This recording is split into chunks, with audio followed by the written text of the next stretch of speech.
Hello, this is Eddie at WMR Competition Performance in Stuart, Florida. How to make your dirt bike suspension better, tip number 5. Today we're going to be talking about our rebound adjustment.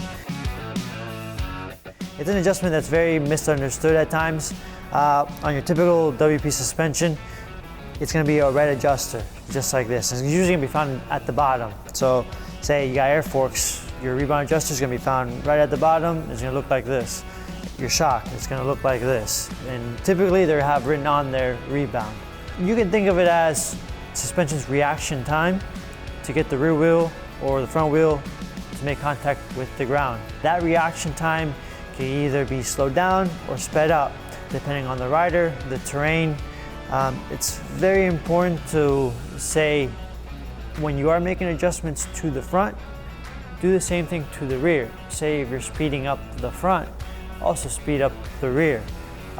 Say you go somewhere very, very hard packed, hard ground, and wheels are sort of just slipping right underneath you. Then maybe slow down your rebound. You can slow this one down, say 1, 2, 3, and then copy the same thing to the front, and then try that out. I would say definitely 3 clicks is a pretty big change.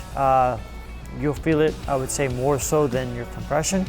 That's why it's very important to write down where you were before, because you could really adjust this thing and take you all out of whack. I have more information on this adjustment on our blog article at WMR1.com. Thank you guys for watching, and until next time.